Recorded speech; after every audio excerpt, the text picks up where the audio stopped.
मुझसे पेरेंट्स अक्सर पेरेंटिंग से जुड़े सवाल कमेंट्स में पूछते रहते हैं।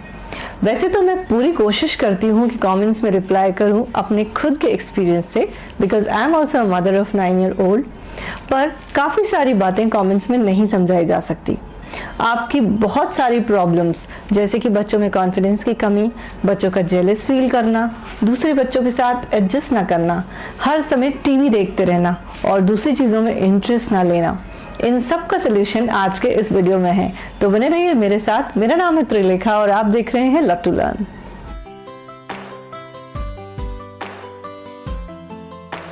मैं हमेशा अपने वीडियोस में कहती रहती हूँ और आज फिर कहूँगी कि आप अगर घर पर छोटी छोटी चीज़ों का ध्यान रखें तो अपने बच्चे को आपको फ्यूचर में किसी भी पर्सनालिटी डेवलपमेंट क्लास में डालने की ज़रूरत नहीं पड़ेगी। आप खुद ही एक पॉजिटिव, कॉन्फिडेंट, स्मार्ट पर्सनालिटी अपने बच्चे को दे सकते हैं। बस आपको कुछ छोटी छोटी बातों का ध्यान रखना है और कुछ मिस्टेक्स नहीं करनी है। और वो मिस्टेक्स क्या है वो मैं आज आपको इस वीडियो में बताऊंगी। डॉगी से दूर रहो, वो काट लेगा। कैंची शार्प है, हाथ कट जाएगा। स्केटबोर्ड पे मत चढ़ो, गिर जाओगे। अगर आप खुद ही नई नई चीज़ों को लेकर उसे ऐसे मना करते रहेंगे, उसे कुछ नया ट्राई नहीं करने देंगे, तो धीरे धीरे करके उसके अंदर जो इंटरेस्ट है नई चीज़ों को ट्राई करने का वो ख़त्म होता जाएगा और वो टीवी की तरफ मुड़ता जाएगा। वो ज़्यादातर टाइम अपना टीवी देखने में स्पेंड करेगा। बच्चे अपना एक्सपीरियंस खुद बनाना चाहते हैं, नई चीज़ों को खुद ट्राई करना चाहते हैं। इससे उनमें कॉन्फिडेंस डेवलप होता है। जब वो आगे होकर कोई चीज़ ट्राई करते हैं तो उनके अंदर लीडरशिप क्वालिटीज़ विकसित होती हैं। तो अगर आप उनकी सेफ्टी को लेकर कंसर्न है, आप उन्हें कह सकते हैं कि डॉगी को मारना मत वरना वो काट लेगा, या फिर स्ट्रे डॉग है तो उससे दूर रहना। या फिर अगर आपको लगता है कि सिजर बहुत ज़्यादा शार्प है तो आप उनके सामने उस वक्त प्रेजेंट रह के और उनसे कह सकते हैं कि अब आप सिजर यूज़ करो, या उन्हें कोई ब्लंट सिजर भी दे सकते हैं। तो हमेशा कोई ना कोई रास्ता तो होता है, पर ये रास्ता सही नहीं है कि आप उन्हें मना कर दें कुछ भी नया ट्राई करने के लिए, सिर्फ इसलिए कि आपको डर है कि कहीं वो अपने आप को चोट ना पहुंचा लें। Why stars twinkle? Who makes rainbow? Babies कहाँ से आते हैं? ऐसे बहुत सारे सवाल हैं जो बच्चे पूछते हैं और मोस्टली पेरेंट्स या तो फ़ोन पे बिजी होते हैं या फिर उन्हें खुद ही नहीं पता होता कि इनका जवाब कैसे देना है और क्या देना है, तो वो बच्चों को टाल देते हैं। जब आप बच्चों को टालते हैं ना, तब आप उनकी पर्सनैलिटी का एक खास गुण दबा देते हैं और जो है क्यूरोसिटी। बड़े बड़े साइंटिस्ट जो बड़ी बड़ी खोज करते हैं वो क्यों करते हैं? क्योंकि उनके अंदर क्यूरोसिटी होती है चीज़ों को लेकर। अगर आप अभी इतनी सी एज में, छोटी सी एज में उस क्यूरोसिटी को दबा देंगे तो आगे जाकर आपको उन्हीं के स्कूल से कंप्लेंट आएगी कि आपका बच्चा सवाल नहीं पूछता, क्योंकि जब उसने सवाल पूछे तो उसे आंसर ही नहीं मिले। अगर आपको आंसर नहीं पता तो आप कह सकते हैं चलो ये तो मुझे भी नहीं पता, गूगल आंटी से पूछते हैं। आगे बढ़ने से पहले अगर आपको मेरी बातें अच्छी लग रही हैं तो मेरे चैनल को सब्सक्राइब कर लीजिए। मेरे चैनल पे आपको बहुत कुछ मिलेगा, जैसे कि parenting advice, English lessons, work from home ideas, online income के बहुत सारे आइडियाज़ और भी बहुत कुछ। और मैं एक और रिक्वेस्ट करना चाहूँगी सभी पेरेंट्स से, इस कार्ड पे क्लिक करके इस वीडियो को ज़रूर देखें, क्योंकि इस वीडियो से आप बच्चों को आगे सेक्सुअल अब्यूज से बचा सकते हैं। उन्हें सेक्स एजुकेशन ज़रूर दें और वो कैसे देना है वो मैंने इस वीडियो में बताया है।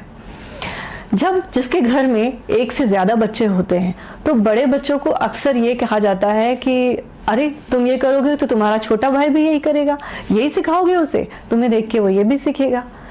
आपको ये बातें ध्यान में रखनी है कि किसी एक के आ जाने से जो ऑलरेडी बड़ा है वो अचानक से मैच्योर तो नहीं हो जाएगा, वो भी बच्चा है। तो आप उससे बहुत ज़्यादा एक्सपेक्ट नहीं कर सकते कि वो परफेक्ट हो जाए या फिर अपने छोटे भाई या बहन के लिए रोल मॉडल बन जाए।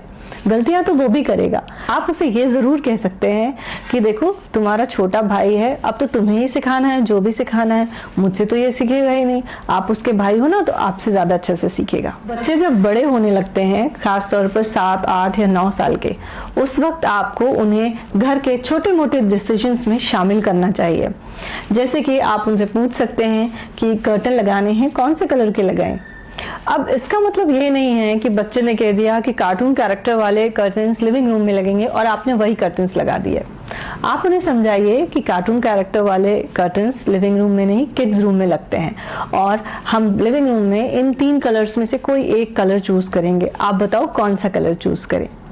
जब आप बच्चों को घर के छोटे मोटे डिसीजंस में शामिल करते हैं तो उन्हें इम्पॉर्टेंट फील होता है, उनमें मैच्योरिटी आती है और सबसे ज़रूरी बात, उनमें अपने पेरेंट्स को लेकर सिंपैथी डेवलप होती है।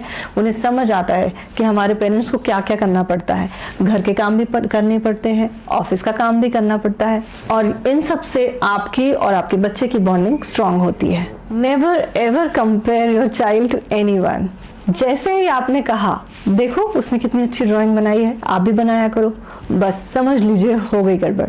अगर आपका बच्चा थोड़ा सा भी गुस्से वाला है या जिद्दी है, तब तो वो ठान लेगा कि अब तो मैं ऐसी ड्राइंग करूंगा ही नहीं, और वो ड्राइंग में ही इंटरेस्ट लेना छोड़ देगा। तो अगर आपको उनसे पूछना है या उन्हें कुछ ऐसा इस तरह से उन्हें कुछ बोलना है तो आप कह सकते हैं कि आपको ये ड्राइंग कैसी लगी, आपको क्या करना अच्छा लगता है, आपको ड्राइंग अच्छी लगी। इस तरह से उनसे बात कीजिए। अगर उन्हें समझ में आया है कि उन्हें कंपेयर किया जा रहा है तो इससे उनकी सेल्फ स्टीम लो हो जाती है, उनमें जेलसी फीलिंग आ जाती है और वो लो कॉन्फिडेंट भी फील करते हैं। कभी कभी गलती से मैं भी ये गलती कर ही देती हूँ, लेकिन मेरी बेटी के एक्सप्रेशन देख के मैं समझ जाती हूँ कि हाँ मुझसे गलती हुई। उसी वक्त मुझे पता चल जाता है कि इसने मेरी बात को नेगेटिवली लिया, और मैं फिर अपने आप को ठीक करती हूँ और उस बात को ठीक से कहने की कोशिश करती हूँ। तो आज के लिए बस इतना ही। अगर आप और भी पेरेंटिंग से जुड़े वीडियोस देखना चाहते हैं तो नीचे दिए गए लिंक्स पे क्लिक करके आप मेरे वीडियोस देख सकते हैं। Thank you so much for watching.